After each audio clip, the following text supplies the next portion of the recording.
Good morning बच्चों।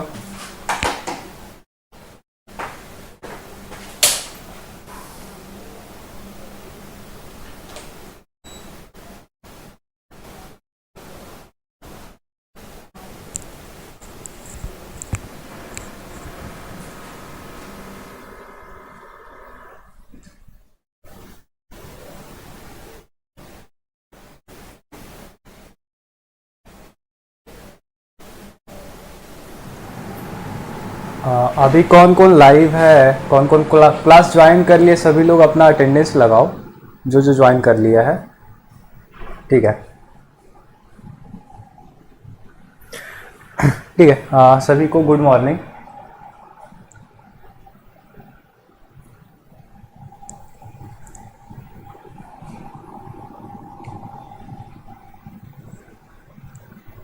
ठीक है। कल वाला होमवर्क अभी तक जितने लोग ज्वाइन किए हैं वही सबमिट किए हैं, बस आर्या सबमिट नहीं किए एक, और बाकी लोगों को तो पता ही नहीं है कि किस दुनिया में अभी हैं। ठीक है, तो अब सबमिशन नहीं हो पाएगा, उसको मैं ऑफ कर दिया हूँ। तो जो सबमिट करना था वो लोग कर दिए हैं, बाकी लोगों का नहीं होगा अब। ठीक है, कोई नहीं। वो जो सबमिशन वाला फॉर्म था उसका डेडलाइन अभी तक मैं सेट किया था, तो वो अब नहीं एक्सेप्ट करेगा वो। ठीक है। हाँ, ओम का एक डाउट था, कहाँ पे कैलकुलेशन मिस्टेक बता रहे हो? यहाँ पे तो मुझे नहीं लग रहा है। कौन सा लेक्चर 6 था? यहाँ पर इसमें तो मुझे नहीं लग रहा है। ये मैट्रिक्स ए था। अच्छा, ये 1 माइनस लैम्डा यहाँ पे आ जा रहा है वो।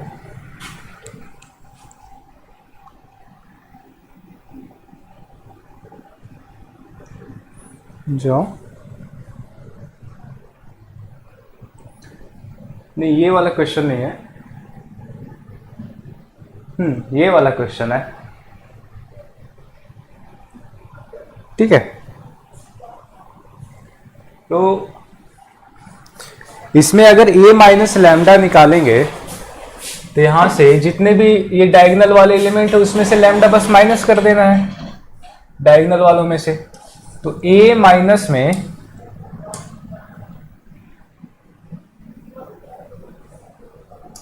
यहां पर देखो, तो ए माइनस में लैम्डा आई ये इक्वल हो जाएगा 1 माइनस लैम्डा। ठीक है। अच्छा, हाँ, 2 वाला कैलकुलेशन नहीं किए हम लोग, वो गलत है। ठीक है,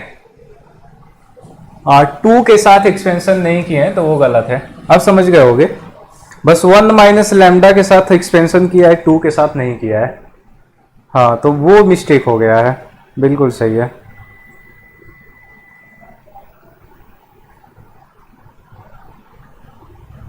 बिल्कुल सही है। 2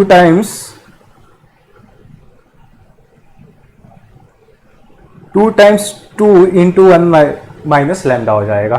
ठीक है, वहां पे कैलकुलेशन मिस्टेक था तो सभी लोग कर लेंगे, जो भी वहां पे मिस्टेक हुआ था देख लेंगे। ठीक है, और कोई डाउट किसी को?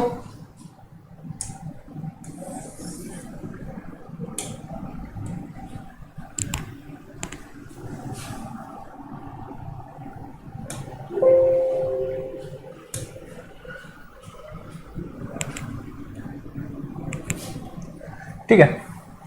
अब देखो, अपना जो नेक्स्ट टॉपिक बचा हुआ है ये लास्ट है, मैट्रिक्स मेथड। इसके बाद तुम्हारे डिटर्मिनेंट कंप्लीट है। ठीक है, तो अभी 3 दिन क्वेश्चन करेंगे, फिर उसके बाद बाकी राजगीर आने के बाद जो भी पढ़ना होगा वो लोग पढ़ेंगे हम लोग। थर्ड वाला क्वेश्चन, अच्छा हाँ, पृथ्वीराज कल पूछा था थर्ड वाला क्वेश्चन, बिल्कुल।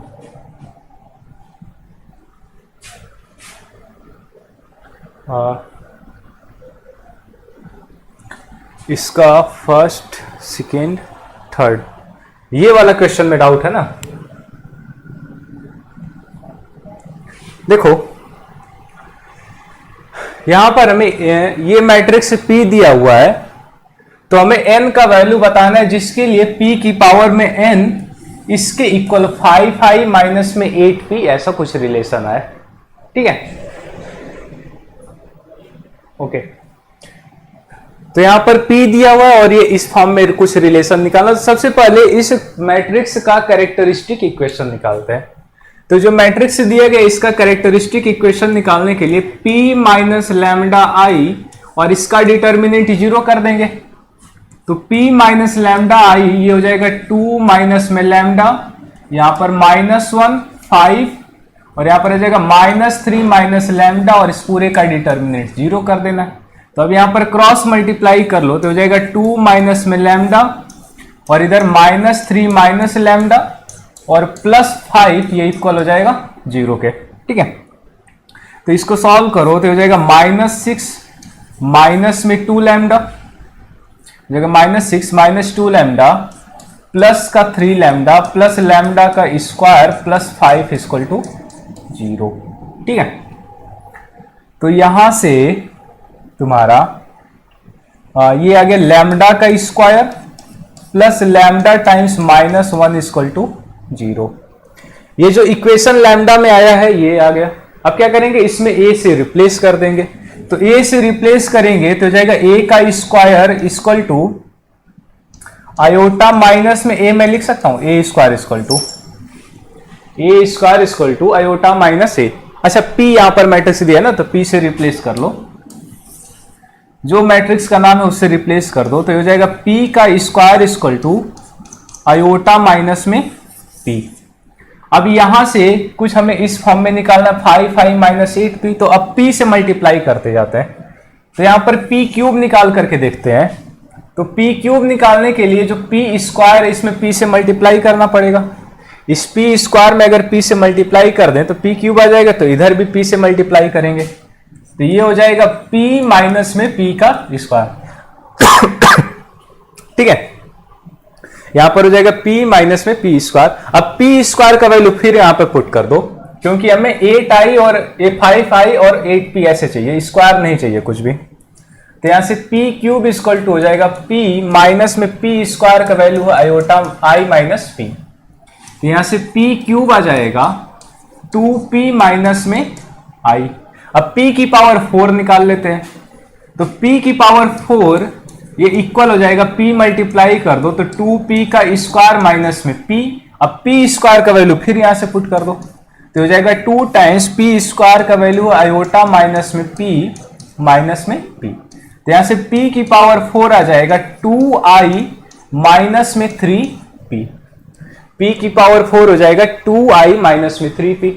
अब p की पावर 5 निकालो तो फिर से p से मल्टीप्लाई करो तो हो जाएगा 2 टाइम्स p माइनस में 3p स्क्वायर और p स्क्वायर की जगह आयोटा माइनस में p फिर से रिप्लेस कर दो। तो यहां से p की पावर 5 हो जाएगा 5p माइनस में 3i। ठीक है, अब यहां से p की पावर 6 निकालते हैं तो फिर से p से मल्टीप्लाई करो तो p की पावर 6 हो जाएगा 5 और p स्क्वायर और p स्क्वायर की जगह पुट कर दो आयोटा माइनस में p और माइनस में 3 टाइम्स p हो जाएगा। तो यहां से p की पावर 6 आ जाएगा 5i माइनस में 8p।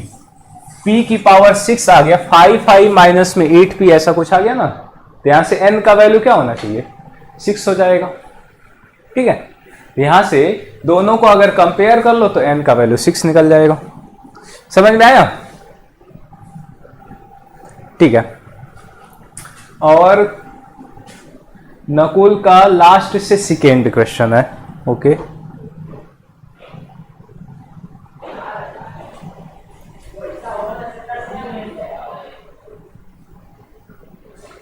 ये फर्स्ट लास्ट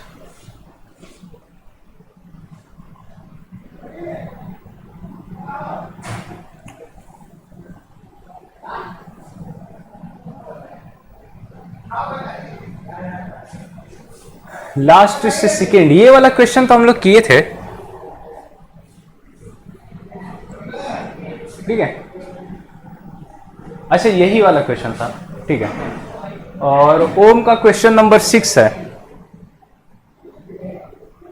क्वेश्चन नंबर 6 कौन सा है? First, second, third, fourth, fifth plus 6। अच्छा ये वाला, ठीक है।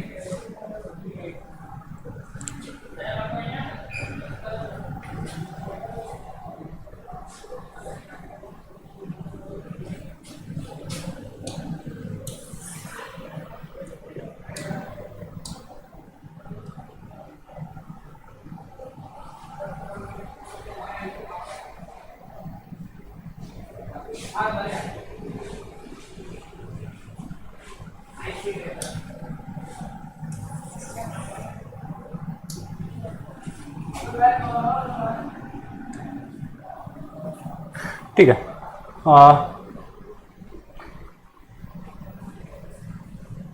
अच्छा इसका आंसर बताए, तो इसका आंसर 6 कहां से? अच्छा ठीक है, ठीक है, किसी क्वेश्चन का आंसर बताए थे। अच्छा उस वाले क्वेश्चन का आंसर बताए थे, n का वैल्यू 6 आएगा, बिल्कुल सही है, ठीक है। और कोई डाउट नहीं है तो फिर आगे कंटिन्यू करते हैं आज का जो टॉपिक पढ़ना है।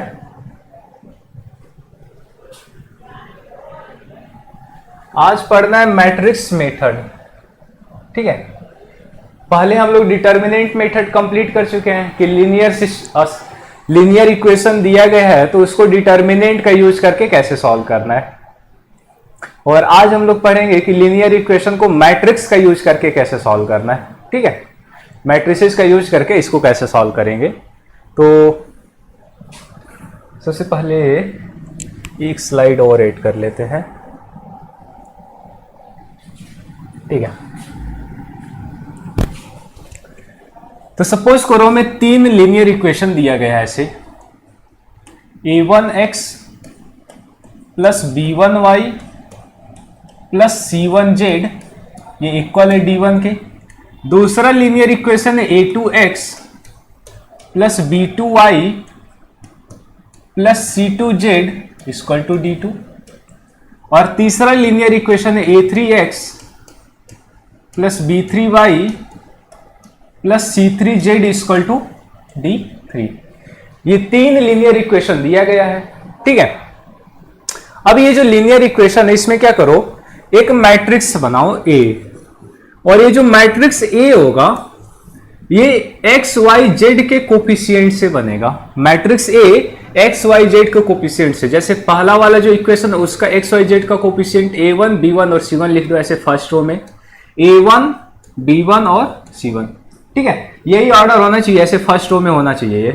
फिर जो दूसरा वाला लीनियर इक्वेशन है उसको सेकेंड में लिख दो, A2 B2 C2।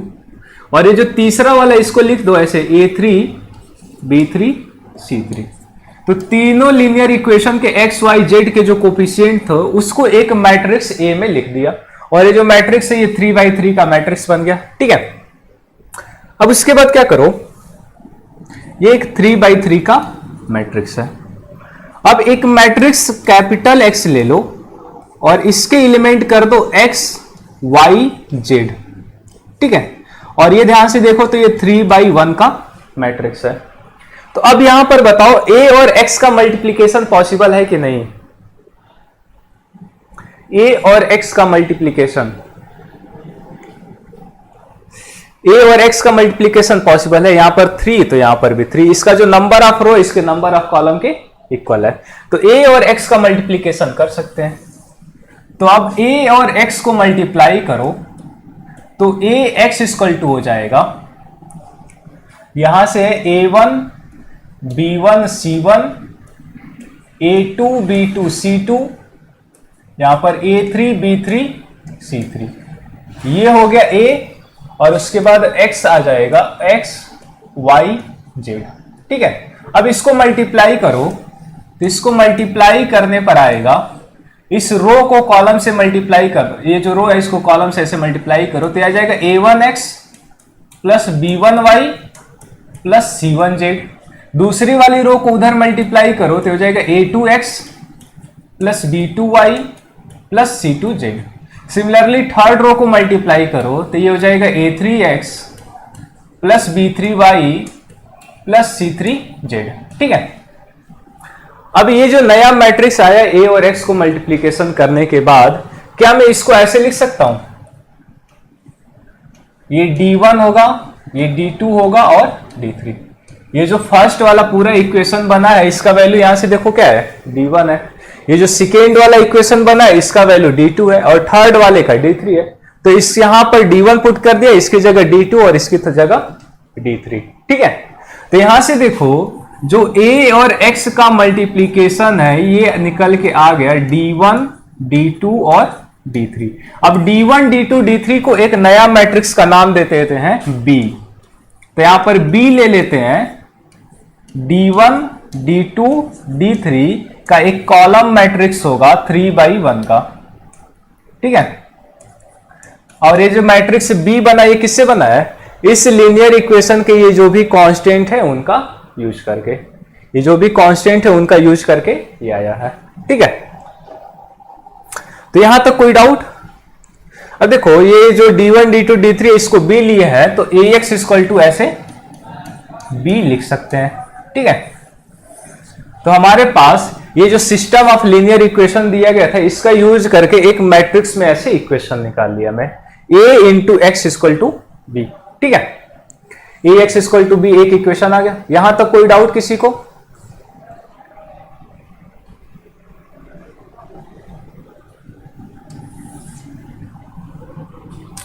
ठीक है, अब देखो ये जो पूरा सिस्टम ऑफ लीनियर इक्वेशन दिया गया इसमें हमें x y और z का वैल्यू निकालना है।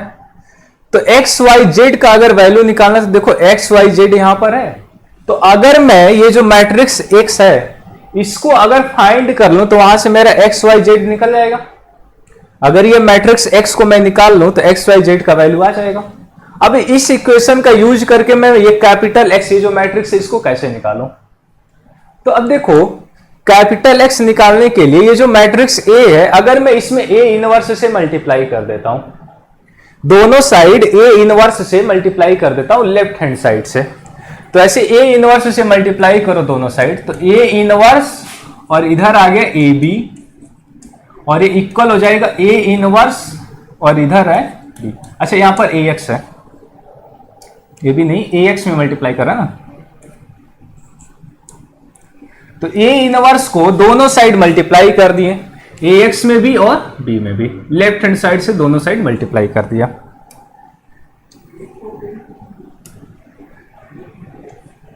ठीक है, तो अब यहां पर बताओ ये जो A इनवर्स इसको मैं A में अगर मल्टीप्लाई कर देता हूं तो ये एक आइडेंटिटी बन जाएगा, ऐसे identity into capital X equal to A inverse times B। अब आइडेंटिटी को किसी भी मैट्रिक्स में मल्टीप्लाई करो तो वही आएगा, तो A इनवर्स B आ गया X इक्वल टू, ये समझ में आया, X equal to A inverse B आ गया। तो अगर हमें इस जो भी इक्वेशन दिया था उसमें x y z का वैल्यू निकालना था तो x y z निकालने के लिए कैपिटल X फाइंड करना होगा। और कैपिटल X कैसे निकलेगा? अगर मैट्रिक्स B में A इनवर्स से मल्टीप्लाई कर दूं, ये जो ax इक्वल टू b था इधर में A इनवर्स से अगर मल्टीप्लाई कर देता हूं दोनों साइड तो अपना कैपिटल X निकल जाएगा, capital X equal to A inverse B। ठीक है, ये समझ में आया? तो अब यहां पर ध्यान से देखो ये जो A इनवर्स है, ये जो A इनवर्स है हमें पता है A इनवर्स क्या होता है, A इनवर्स ये इक्वल होता है adjoint of matrix A divided by determinant of A। जो A इनवर्स होता है ये इक्वल होता है adjoint of A divided by determinant of A।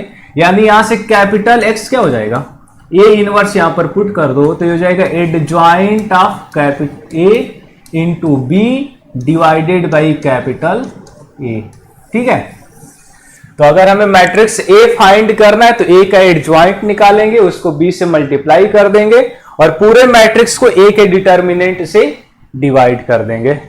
ठीक, तो अपना X आ जाएगा मैट्रिक्स X, और मैट्रिक्स X आ गया तो X Y Z आ जाएगा। ठीक है, तो यहां तक कोई डाउट किसी को?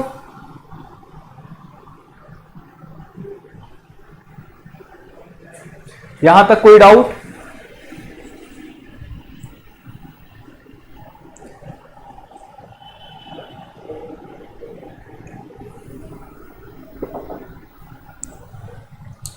ठीक है,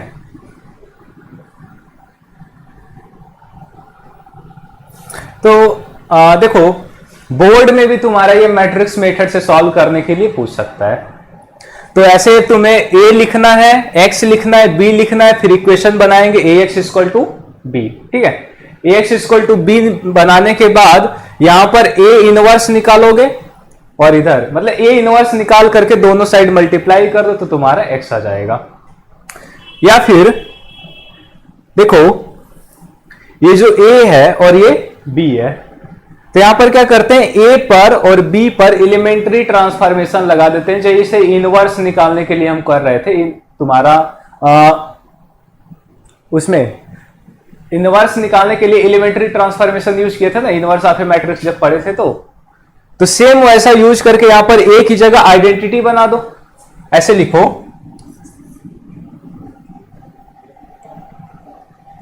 इसको, ऐसे लिखेंगे ax equal to B into I. अब a पर एलिमेंट्री ऑपरेशन लगाओ तो यहां पर i पर लगेगा, तो ऐसे कर दो। ठीक है, ऐसे i को पहले करना होगा i इंटू बी। ठीक है, तो वो जो भी तुम्हारा इनवर्स वाला था वैसा मेथड यूज करके इसको सॉल्व कर लेंगे, या फिर ऐसे कर लो। ठीक है, तो ये तुम्हारा उसमें आ जाएगा बोर्ड में ऐसे करने के लिए, तो वो कर लेना तुम लोग।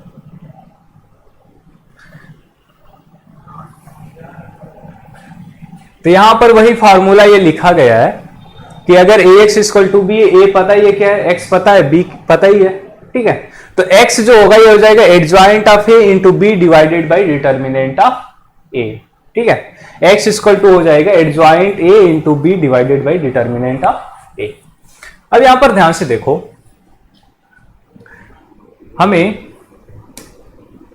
ये जो मैट्रिक्स x है इसका वैल्यू निकालना है।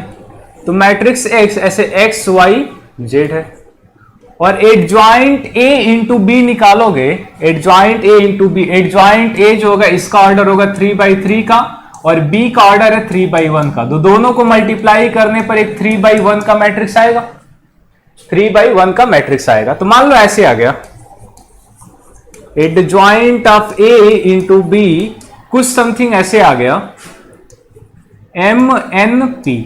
ठीक है, MNP ऐसे आ गया। अब क्या करना है, इस पूरे में डिटर्मिनेंट ऑफ a से डिवाइड कर देना है। तो डिटर्मिनेंट a से अगर डिवाइड करेंगे तो adjoint a into B divided by determinant of a, तो क्या होगा, सारे एलिमेंट को उससे डिवाइड कर देंगे, तो ये हो जाएगा m divided by determinant of a, फिर यहां पर n divided by determinant of a, फिर यहां पर p divided by determinant of a। ये एक नया मैट्रिक्स आएगा, adjoint a into B divided by determinant of a। इसको x y z से कंपेयर करना है। तो अगर कंपेयर करो तो x का वैल्यू आ जाएगा m divided by determinant of a, y का वैल्यू हो जाएगा n divided by determinant of a, और z का वैल्यू हो जाएगा p divided by determinant of a। ठीक है, अब देखो irrespective of values of m and p, if values of determinant of a is 0। ठीक है, अगर ये जो डिटर्मिनेंट ऑफ a दिया गया है इसका वैल्यू अगर 0 हो जाए तो तुम्हारा जो डिटर्मिनेंट वाला वैसा केस देखे तो वैसा कुछ हो जाएगा। या फिर पहला केस ऐसे मानो कि अगर डिटर्मिनेंट ऑफ a तुम्हारा नॉट इक्वल टू 0 है, अगर determinant of a not equal to 0 है तो क्या ये x y z का यूनिक वैल्यू आएगा? अगर determinant a not equal to 0 है तो x y z का यूनिक वैल्यू आएगा, यानी ये जो सिस्टम ऑफ लीनियर इक्वेशन है इसका क्या हो जाएगा, एक यूनिक सॉल्यूशन हो जाएगा। ठीक है, और अगर तुम्हारा डिटर्मिनेंट ऑफ a, दूसरा केस, अगर determinant of a equal to 0 हो गया, ये डिटर्मिनेंट a इक्वल टू 0, तो जैसे डिटर्मिनेंट के केस में तुम्हारे ये जो ऊपर वाला है अगर इसमें से कोई भी एक नॉन जीरो है, इसमें से कोई भी एक नॉन जीरो है तो क्या हो जाता है, नो सॉल्यूशन हो जाता है। ठीक है, डिटर्मिनेंट से रिलेट करो। x इक्वल टू क्या था, d1 divided by d, y equal to था d2 डिवाइडेड बाई डी, और z इक्वल टू था d3 डिवाइडेड बाई डी। और d1 d2 d3 और d ये सब के सब कुछ ना कुछ स्केलर ही तो थे, और यहां पर भी m n p determinant of A सब स्केलर है, तो वैसे रिलेट करो। तो अगर डिटर्मिनेंट ऑफ ए जीरो है यानी unique, not equal to zero है तो यूनिक सॉल्यूशन, अगर इक्वल टू जीरो हो जाएगा तो इस पे कंडीशन लगेगा ना m n और p पर। तो इसमें दो चीजें आएंगी कि अगर m n और p इनमें से कोई एक नॉट इक्वल टू जीरो है, कोई भी एक m n और p इनमें से कोई भी एक नॉट इक्वल टू जीरो है, तो इसमें यहां पर क्या हो जाएगा, नो सॉल्यूशन होगा। ये नो सॉल्यूशन का केस बनता है, ठीक है, यहां पर नो सॉल्यूशन का केस बनता है। अब यहां पर m n और p अगर नॉट इक्वल टू जीरो है तो ये जो adjoint of a into b, क्या ये नल मैट्रिक्स कभी होगा? अगर कोई भी एक नॉट इक्वल टू जीरो हो गया तो कभी नल मैट्रिक्स नहीं होगा, ठीक है। तो यहां पर ऐसा केस बनाते हैं कि अगर डिटर्मिनेंट ऑफ ए जीरो है और एडजॉइंट a इंटू बी ये एक नल मैट्रिक्स नहीं है, तब नो सॉल्यूशन आएगा। और अगर m n और p ये तीनों अगर जीरो हो गया, जैसे यहां पर d1 d2 और d3 अगर तीनों जीरो होते तो क्या होता है, इनफाइनाइट सॉल्यूशन। तो वैसे ही यहां पर m n p अगर तीनों जीरो हो जाएगा तो क्या हो जाएगा, इनफाइनाइट सॉल्यूशन। अगर m n p ये तीनों इक्वल है जीरो के, तब क्या हो जाएगा, इनफाइनाइट सॉल्यूशन होगा। और अगर m n और p जीरो है, m n और p तीनों जीरो है, तो ये एडजॉइंट a इंटू बी क्या हो जाएगा, एक नल मैट्रिक्स आएगा। अगर ये तीनों एलिमेंट जीरो होंगे तो इस मैट्रिक्स के सारे एलिमेंट जीरो, तो ये मैट्रिक्स क्या होगा, एक नल मैट्रिक्स हो जाएगा। तो यहां पर इनफाइनाइट सॉल्यूशन होगा अगर adjoint of a into B ये एक नल मैट्रिक्स है, ठीक है। तो जो हमने डिटर्मिनेंट में पढ़ा था वही सेम चीजें यहां पर भी है मैट्रिक्स में, बस तुम्हारा सॉल्व इक्वेशन को सॉल्व करने का मेथड चेंज हो गया है। वही सब, ये कब यूनिक सॉल्यूशन होगा, कब नो सॉल्यूशन होगा, कब इनफाइनाइट सॉल्यूशन होगा, सब कुछ सेम है, बस कंडीशन को थोड़ा सा चेंज कर दिया गया है। कॉन्सेप्ट सब में वही है, ठीक है। ये समझ में आया?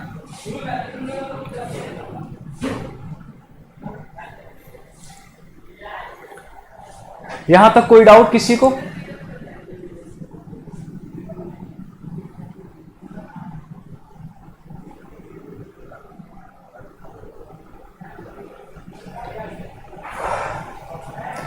अब देखो ये विजिबल है सबको, ये दिखाई दे रहा है, ये जो पूरा चार्ट बना हुआ है,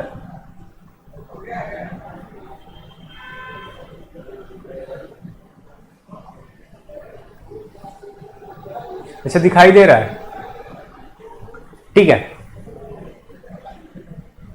ठीक है।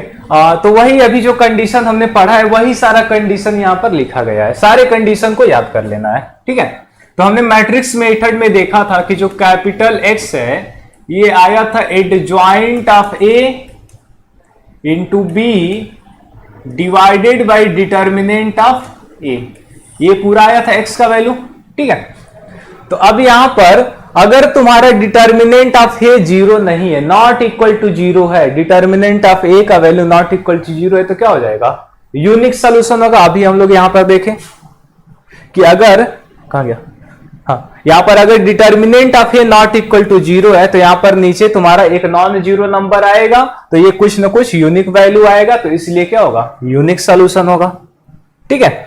तो अगर determinant of A not equal to zero है तो डायरेक्ट बोलेंगे कि यूनिक सॉल्यूशन है, ठीक है। अब अगर बताओ यहां पर अगर determinant of A not equal to zero है और m equal to n equal to p ये तीनों जीरो आ जाए, m n और p तीनों जीरो हो जाए, तो इस सिस्टम ऑफ लीनियर इक्वेशन का यूनिक सॉल्यूशन तो होगा ही, ट्रिवियल सॉल्यूशन भी हो जाएगा इसका, ऐसे बोलेंगे ना कि ये ट्रिवियल सॉल्यूशन भी है। मतलब एक्स वाई जेड, अगर m n p जीरो है तो एक्स वाई जेड भी जीरो हो जाएगा, तो ये x equal to y equal to z equal to zero, तो ट्रिवियल सॉल्यूशन हो जाएगा। और अगर ये तीनों नॉट इक्वल टू जीरो होते या फिर कोई भी एक नॉट इक्वल टू जीरो होता तो क्या हो जाता, नॉन ट्रिवियल सॉल्यूशन। ठीक है, यहां पर x या फिर y या फिर z, इसमें से कोई भी एक नॉट इक्वल टू जीरो है, तब क्या हो जाएगा, unique solution plus non trivial solution. ठीक है, नॉन ट्रिवियल सॉल्यूशन। सिमिलरली यहां पर अब पहला केस था कि determinant of A not equal to zero है। अब अगर डिटर्मिनेंट ऑफ ए का वैल्यू जीरो हो गया तो अगर डिटर्मिनेंट ऑफ ए का वैल्यू जीरो है तब दो केसेस बनेंगे। पहला केस हम लोग देखे थे कि adjoint of A into B ये नॉट इक्वल टू जीरो है, तब तुम्हारा नो सॉल्यूशन होता है। ठीक है, यानी एम एन और पी इनमें से कोई भी एक नॉट इक्वल टू जीरो है, कोई भी एक नॉट इक्वल टू जीरो है, तो कोई भी एक नॉट इक्वल टू जीरो हो जाए तो क्या हो जाएगा, नो सॉल्यूशन। ठीक है, और यहां पर adjoint of A into B, अगर ये एक नल मैट्रिक्स आ जाए, अगर ये नल मैट्रिक्स यानी एम एन और पी तीनों जीरो हो गया, और अगर तीनों जीरो तो क्या हो जाएगा, infinite solution. M n p अगर तीनों जीरो है तब क्या हो जाएगा, इनफाइनाइट सॉल्यूशन। ठीक है, और ये जो सॉल्यूशन होगा इनफाइनाइट वाला, इसमें एक्स वाई जेड का वैल्यू क्या होगा, एक तो कंडीशन ऐसा है ना कि एक्स वाई जेड तुम्हारा जीरो होगा, एक सॉल्यूशन ऐसा, ठीक है, जो तीनों को सेटिस्फाई करेगा, तो वहां पर वो नॉन ट्रिवियल सॉल्यूशन हो जाएगा। ठीक है, और यहां पर adjoint of A into B not equal to zero है, यानी एक्स वाई जेड का वैल्यू वो तो जीरो होगा नहीं, यहां पर कोई सॉल्यूशन भी नहीं है। ठीक है, तो यहां पर तो ऐसा कोई केस बनेगा नहीं। ठीक है, यहां तक कोई डाउट? तो ये पूरा टेबल ये याद कर लेना, यहां पर जो भी लिखा गया है ये सारी चीजें याद कर लेना, और इसी बेसिस पर तुम्हारा क्वेश्चन बनता है। जो भी क्वेश्चन वगैरह होंगे इसी का यूज करके होगा। वैसे तुम जब जेई का करोगे तो उसके लिए मैट्रिक्स मेथड नहीं यूज करते हैं, डिटर्मिनेंट मेथड यूज करते हैं। ठीक है,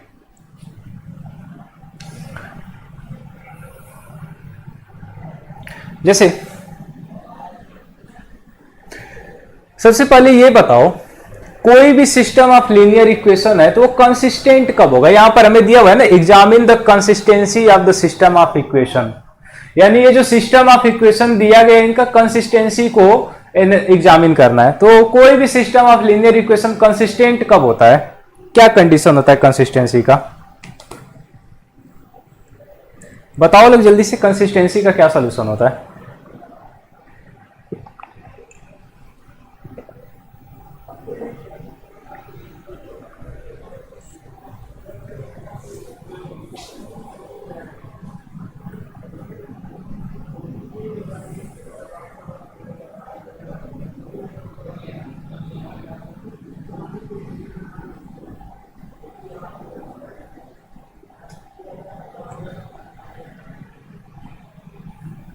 हाँ, सॉल्यूशन होना चाहिए, सॉल्यूशन एग्जिस्ट करेगा तब system of linear equation consistent होगा, और अगर सॉल्यूशन एग्जिस्ट नहीं कर रहा है तब इनकंसिस्टेंट हो जाता है। ठीक है, तो अब सॉल्यूशन कब आएगा, या तो यूनिक सॉल्यूशन हो सकता है या फिर इनफाइनाइट सॉल्यूशन हो सकता है, दो ही केसेस बनेंगे।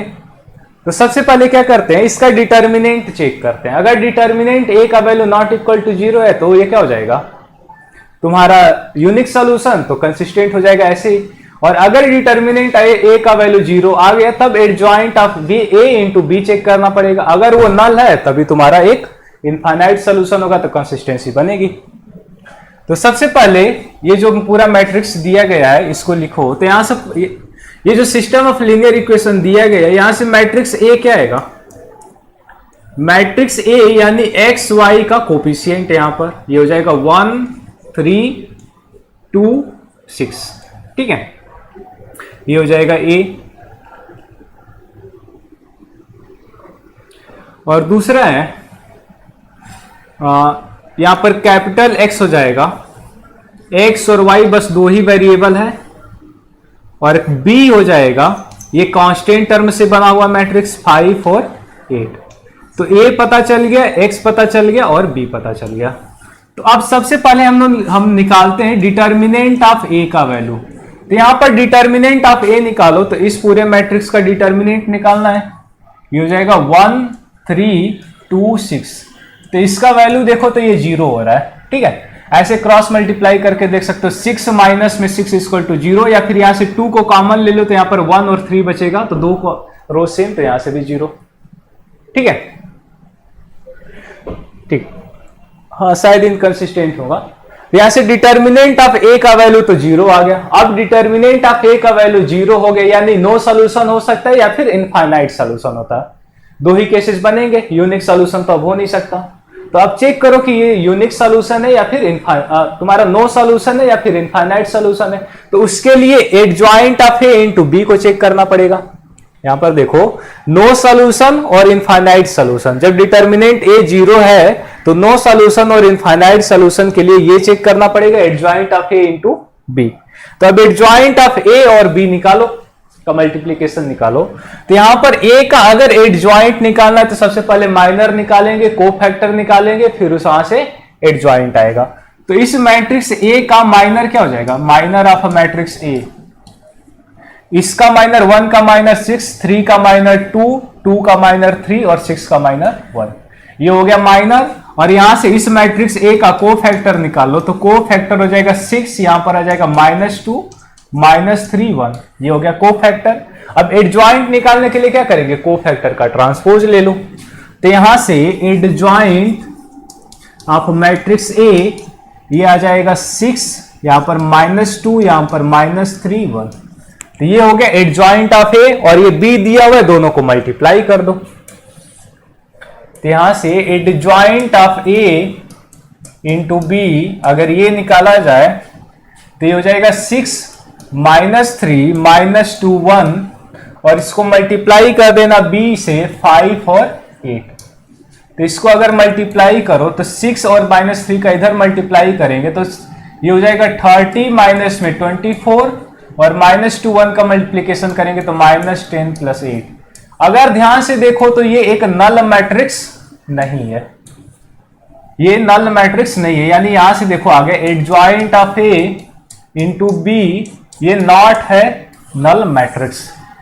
अगर ये नल मैट्रिक्स नहीं है तो क्या होगा, नो सॉल्यूशन। अगर नल मैट्रिक्स नहीं है तो नो सॉल्यूशन, और नो सॉल्यूशन का क्या हो जाता है, इनकंसिस्टेंट हो जाता है सिस्टम। ठीक है, अगर नो सॉल्यूशन है तो सिस्टम क्या हो जाता है, इनकंसिस्टेंट हो जाता है। तो ये जो होगा ये क्या होगा, ये हो जाएगा inconsistent system of linear equation. ठीक है, ये inconsistent system of linear equation हो जाएगा। ठीक है, कोई डाउट किसी को? सिमिलरली ये वाला क्वेश्चन है, अब देखो पहले 2 वेरिएबल का सिस्टम ऑफ लीनियर इक्वेशन लिए थे, अब 3 का ले लेते हैं, 3 का लेकर के सॉल्व करते हैं। ठीक है, तो इस क्वेश्चन में भी हमें सिस्टम ऑफ इक्वेशन का कंसिस्टेंसी फाइंड करना है। तो कंसिस्टेंसी के लिए क्या करेंगे, वही सेम ए निकालो, एक्स निकालो और सबसे पहले बी लिख लो। ठीक है, तो यहां पर मैट्रिक्स ए को अगर लिखो तो मैट्रिक्स ए हो जाएगा 3 -1 -2, यहां पर 0, यहां पर देखो तो x का कोफिशिएंट 0 है, x है ही नहीं कुछ, और y 2 हो गया और z -1, और इसमें देखो ये हो जाएगा 3 -5 और z का कोफिशिएंट कुछ है ही नहीं। ठीक है, तो ये हो गया a, और यहां से x अगर निकालो तो कैपिटल X है x y z, और b का वैल्यू देखो तो सारे कांस्टेंट टर्म आ जाएंगे, b = ये हो जाएगा 2 -1 3। ठीक है, ये हो जाएगा ax b। ठीक है, अब यहां पर अगर हमें चेक करना है कि system of linear equation consistent है या फिर इनकंसिस्टेंट है, तो सबसे पहले ये जो मैट्रिक्स ए है उसका डिटर्मिनेंट निकालेंगे। तो इसका डिटर्मिनेंट फाइंड करो, ए का डिटर्मिनेंट फाइंड करो। तो डिटर्मिनेंट ऑफ ए ये इक्वल होगा यहां से 3 -1 -2, फिर 0 2 -1, और यहां पर आ जाएगा 3 -5 0। ठीक है, अब इसको सॉल्व करना है तो ऐसा कर सकते हैं कि रो 1 जो है इसमें से रो 3 को माइनस कर देते हैं, रो 1 में से रो 3 को माइनस कर देते हैं। तो डिटर्मिनेंट ऑफ ए ये इक्वल हो जाएगा, ये हो जाएगा 0, यहां पर आ जाएगा 4 -2, यहां पर 0 2 -1 3 -5 0। अब इसका डिटर्मिनेंट निकालना है, ये वाला जो वैल्यू इससे एक्सपेंड कर लो, ये देखोगे तो -4 + 4 0, ये हो जाएगा 3 और यहां पर -4 + 4 ये आ गया 0। यानी अगर डिटर्मिनेंट ऑफ ए का वैल्यू 0 है तो अब आगे चेक करना पड़ेगा adjoint of A into B का वैल्यू। अगर ए का डिटर्मिनेंट 0 आ गया तो अब दो चीजें हो सकती है, या तो नो सॉल्यूशन होगा या फिर इनफाइनाइट सॉल्यूशन होगा। तो उसके लिए ए का एडजॉइंट निकालना पड़ेगा और फिर उसको बी से मल्टीप्लाई करके चेक करेंगे कि वो नल मैट्रिक्स है कि नहीं है। अगर नल मैट्रिक्स आया तो तुम्हारा इनफाइनाइट सॉल्यूशन यानी सिस्टम कंसिस्टेंस, और अगर नल मैट्रिक्स नहीं आया तो नो सॉल्यूशन यानी इनकंसिस्टेंट हो जाएगा। ठीक है, तो इस मैट्रिक्स ए का एडजॉइंट निकालो। ये जो मैट्रिक्स ए दिया गया है इसका एडजॉइंट फाइंड करो।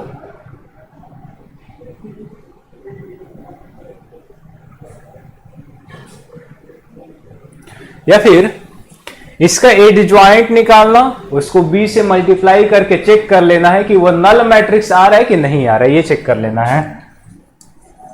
Adjoint of A into B, इसको चेक करना है कि ये नल है या फिर नल नहीं है।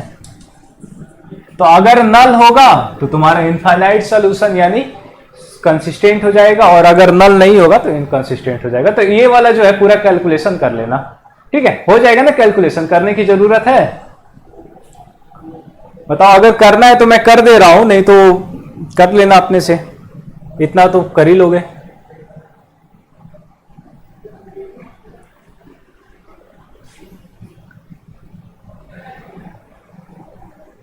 ठीक है, अब देखो ये जो पूरा इक्वेशन दिया गया है इसको सॉल्व करना किसका यूज करके? मैट्रिक्स मेथड का यूज करके।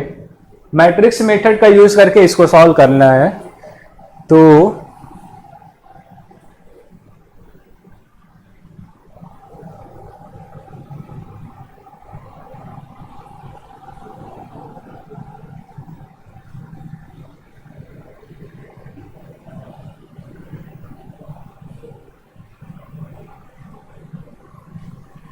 ठीक है, पहले ये बताओ, ये वाला क्वेश्चन बताओ, इस क्वेश्चन का आंसर क्या होगा?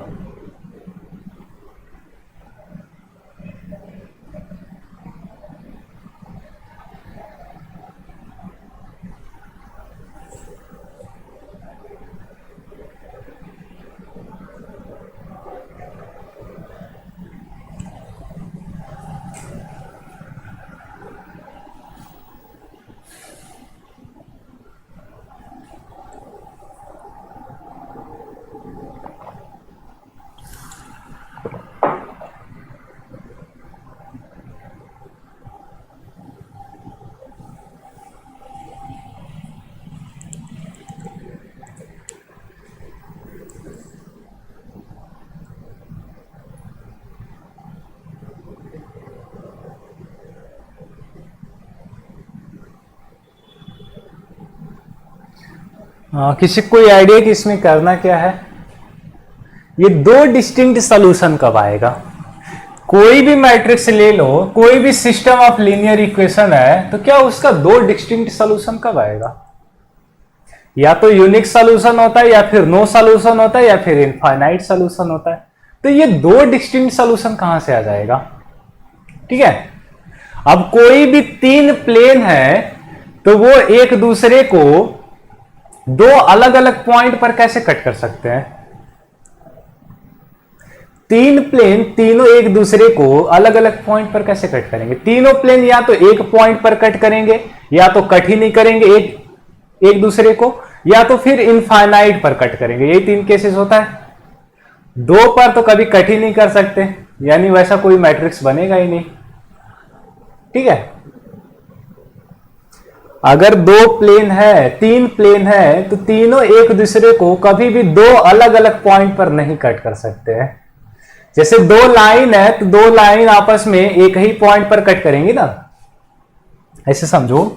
अगर मान लो तीन लाइन ले लेते हैं तो तीन लाइन एक दूसरे को या तो ऐसे एक पॉइंट पर कट कर रही होंगी। वैसे सेम प्लेन में अगर तीन प्लेन होगा तो तीनों प्लेन ऐसे एक पॉइंट पर कट कर रहा होगा। अब क्या ये तीनों लाइन एक दूसरे को दो अलग अलग पॉइंट पर कट कर सकती हैं क्या? अगर तीनों तीनों एक दूसरे को दो अलग अलग पॉइंट पर, ये मत बोल लेना कि ऐसा कर लेते हैं, ये तो 3 पॉइंट पर कट कर लिया, ऐसा नहीं होगा। ठीक है, हमें तीनों एक ही पॉइंट से पास करते हुए चाहिए, जैसे ये, तो क्या तीनों कभी दो अलग अलग पॉइंट से पास कर सकती हैं? ऐसा कभी नहीं होगा। ठीक है, तो ऐसा कभी नहीं होगा तो कोई सॉल्यूशन नहीं होगा। अब नो सॉल्यूशन, देखो नो सॉल्यूशन वाला ये केस बन जाएगा। और इनफाइनाइट सॉल्यूशन कब होगा? जब तीनों एक दूसरे के ऊपर ऐसे कोइंसाइड कर जाएंगे। अगर कोइंसाइड कर जा रहे हैं तीनों तो क्या हो जाएगा? Infinite solution. One solution unique solution का ये हो गया, और नो सॉल्यूशन का ये केस हो जाएगा, ऐसे प्लेन होगा। ठीक है, तो दो तो कभी किसी केस में आ ही नहीं सकता, तो इसीलिए ऐसे कितने मैट्रिक्स होंगे? 0 मैट्रिसेस पॉसिबल होंगे। ठीक है, ऐसे 0 मैट्रिसेस पॉसिबल होंगे।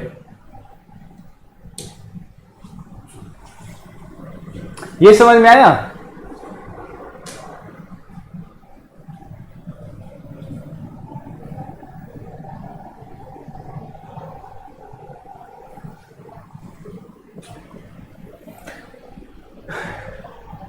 ये वाला बताओ, ये फिर इसको होमवर्क में कर लेना, ये एक सॉल्व कर लेते हैं क्वेश्चन।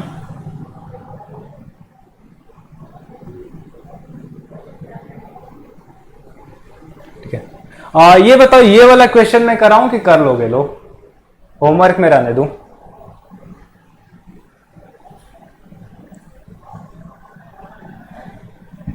ये मैट्रिक्स मेथड का यूज करके सॉल्व कर लेना है। तो यहां पर वही तुम क्या करना कि पहले डिटर्मिनेंट ऑफ ए निकालना, तो डिटर्मिनेंट ऑफ ए अगर नॉट इक्वल टू 0 आएगा, इसमें नॉट इक्वल टू 0 ही आएगा, सॉल्यूशन निकालना है। तो उसके बाद A adjoint of A into B निकाल लेना, और उसको डिटर्मिनेंट ऑफ ए से डिवाइड कर देना। तो यहां पर जो भी मैट्रिक्स आएगा उसी को कैपिटल एक्स से कंपेयर करके एक्स वाई जेड का वैल्यू निकाल लेंगे। ये फार्मूला बस यूज करना है।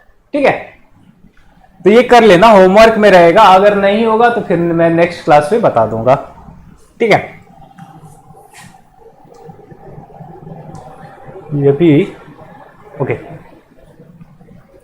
अब ये वाला क्वेश्चन देखो, या फिर इससे पहले ये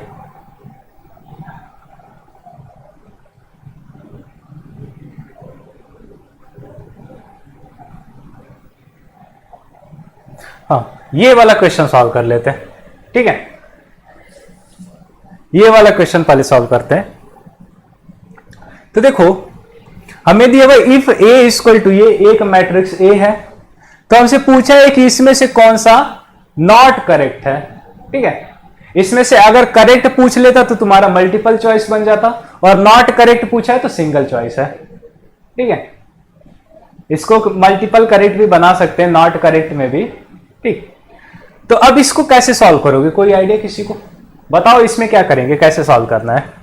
बस मैट्रिक्स ए दिया है और उसके बाद बताना है कि इनमें से कौन सा गलत है। इन 4 ऑप्शन में से कौन सा ऑप्शन गलत है, कौन सा इक्वेशन गलत लिखा हुआ है, वो हमें चेक करके बताना है। बताओ यहां पर क्या करेंगे, कैसे करेंगे इसको?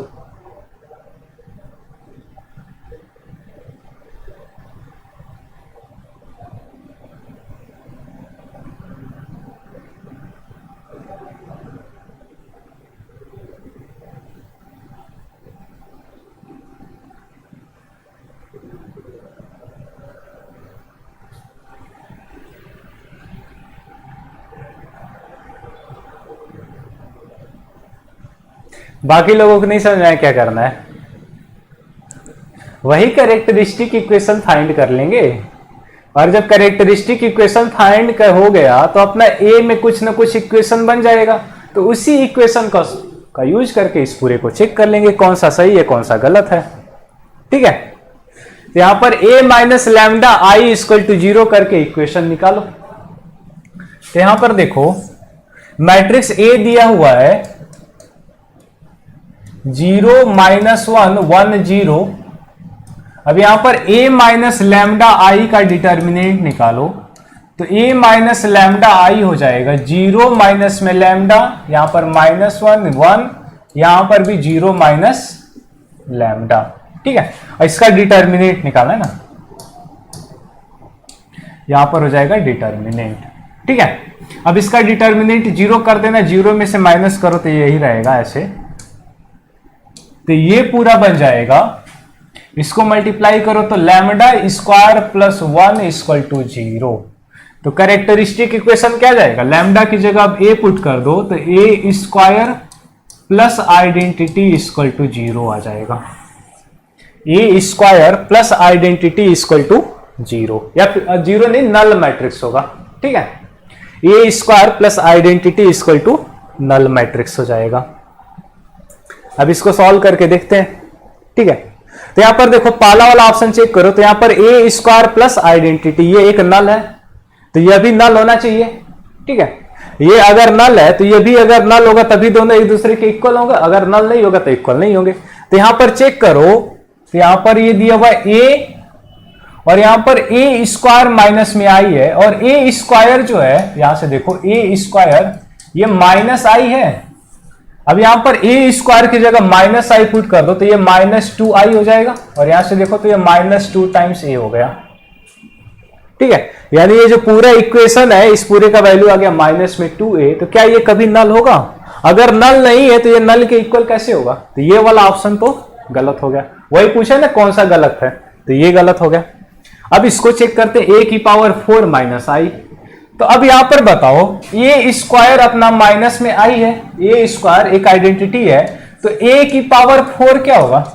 ये एक आइडेंटिटी बन जाएगा। ए स्क्वायर में ए स्क्वायर से मल्टीप्लाई कर देंगे तो a की पावर 4 आइडेंटिटी, और a की पावर 4 आइडेंटिटी में से आइडेंटिटी को अगर माइनस करेंगे तो ये एक नल मैट्रिक्स होगा।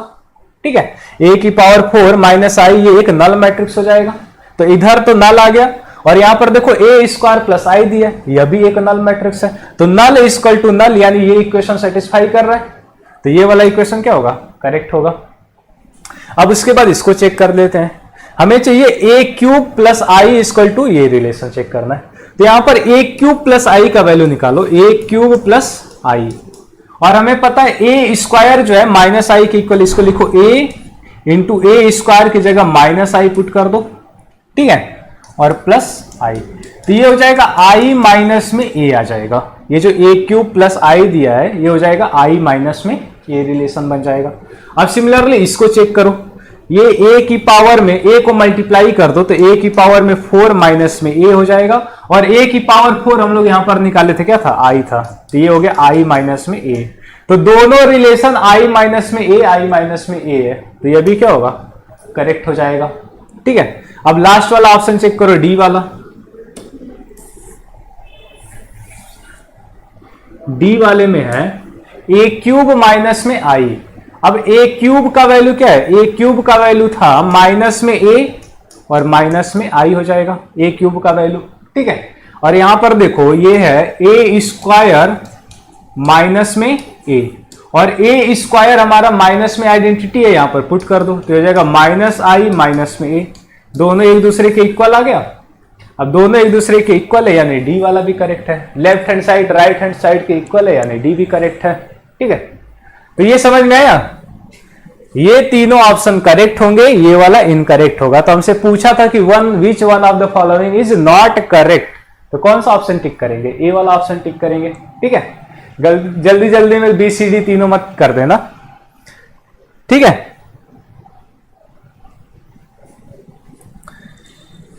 इसमें कोई डाउट?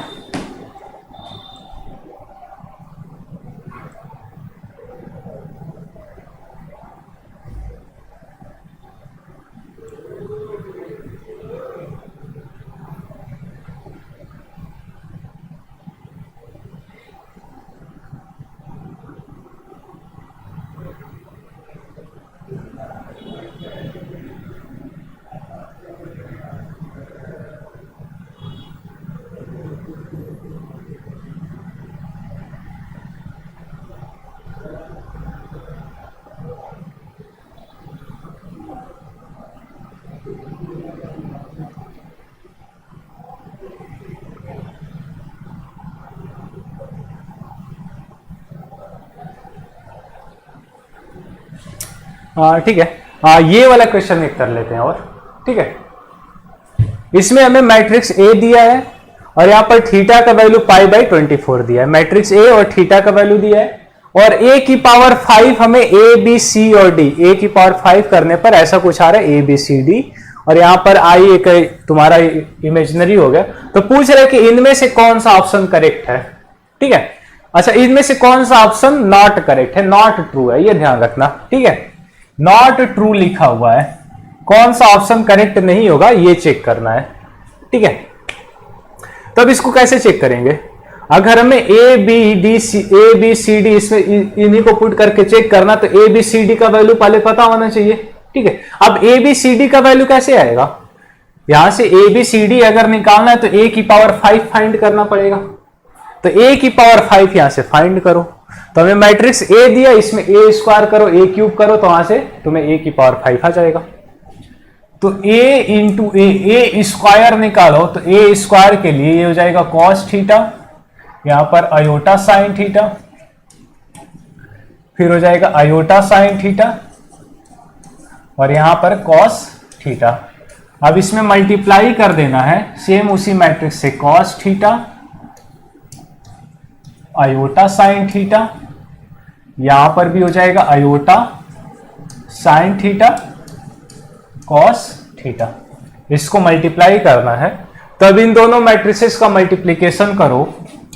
तो अगर दोनों को मल्टीप्लाई करेंगे तो cos theta iota sine theta, इधर मल्टीप्लाई करेंगे तो हो जाएगा, देखो कॉस स्क्वायर थीटा और iota sine theta minus sine square theta, तो कॉस स्क्वायर थीटा माइनस में साइन स्क्वायर थीटा, ये हो जाएगा तुम्हारा कॉस 2 थीटा, ठीक है।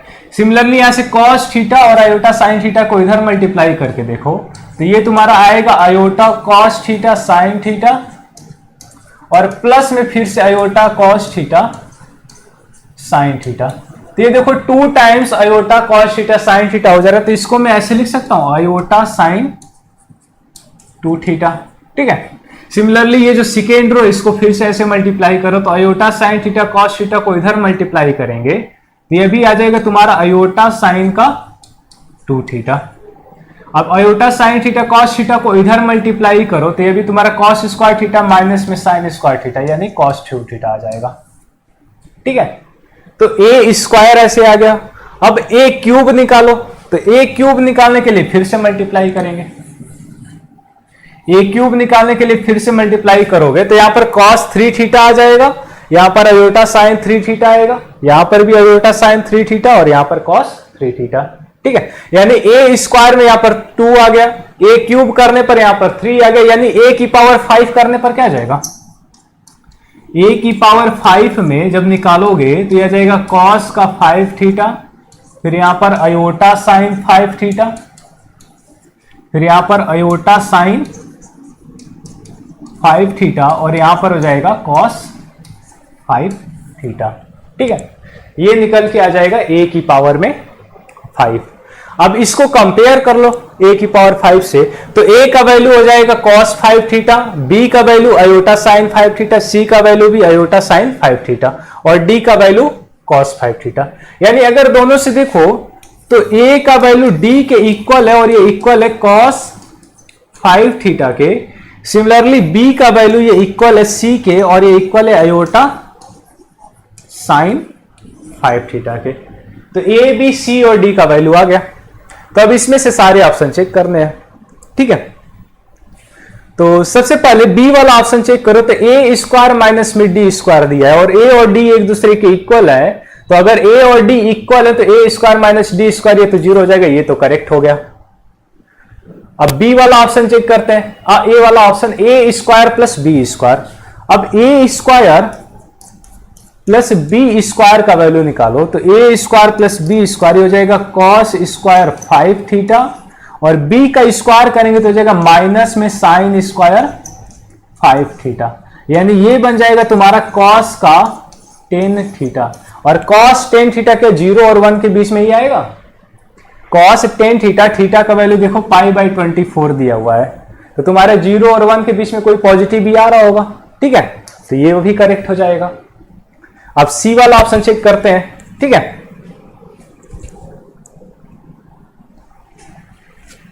सी वाला ऑप्शन चेक करो, तो सी में हमें ए स्क्वायर माइनस में सी स्क्वायर निकालना है। ए स्क्वायर माइनस में सी स्क्वायर, तो ए स्क्वायर का वैल्यू है कॉस स्क्वायर 5 थीटा, और माइनस में सी स्क्वायर कर देना है तो ये हो जाएगा प्लस का साइन स्क्वायर 5 थीटा, और इसका वैल्यू 1 हो जाएगा। यानी सी वाला भी करेक्ट है, A square minus C square equal to 1। अब A square minus B square 1/2 दिया है। देखो सी और बी दोनों तो इक्वल है ना, बी और सी दोनों एक दूसरे के इक्वल है, तो A square minus C square अगर 1 आ रहा है तो A square minus B square भी 1 होगा। तो ये 1/2 कैसे हो सकता है, यानी डी वाला नॉट करेक्ट होगा। ठीक है, तो इस क्वेश्चन का आंसर क्या हो जाएगा, ऑप्शन डी हो जाएगा। पूछा था कि कौन सा करेक्ट नहीं है, which one of the following is not true, तो डी वाला नॉट ट्रू है। तो इस क्वेश्चन का आंसर क्या जाएगा, डी हो जाएगा। ठीक है, ये समझ में आया, ये क्वेश्चन समझ में आया।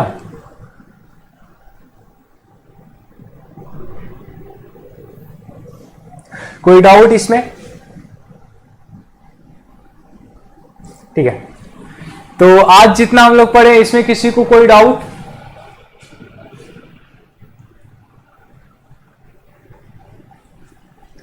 ठीक है, कोई डाउट नहीं है तो फिर नेक्स्ट क्लास में आगे कंटिन्यू करेंगे। अब क्वेश्चन करना है, जो भी 3-4 अपना क्लासेस चलेंगे उसमें बस क्वेश्चन करेंगे, ये मैट्रिसेस और डिटर्मिनेंट दोनों का।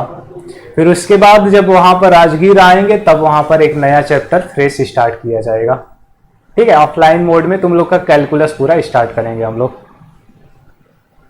ठीक है, फिर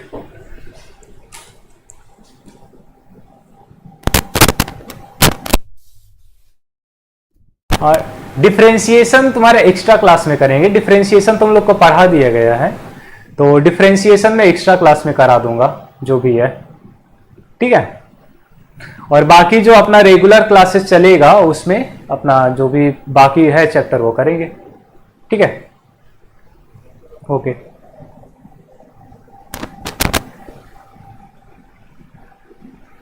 हाँ, आईटीएफ और रिवीजन दोनों का, डिफरेंशिएशन दोनों का कराएंगे। रिवीजन तुम लोग का सभी चैप्टर का होगा, डिफरेंशिएशन और आईटीएफ भी कराएंगे। ठीक है, तो जो भी चीजें हैं वहां आने के बाद तुम लोग का चलेगा। और जो लोग होमवर्क सबमिट नहीं किए हैं उनका क्लास में एंट्री अलाउ नहीं होगा, और जो लोग लाइव क्लासेस नहीं अटेंड कर रहे हो तो उनका तो बिल्कुल नहीं होगा।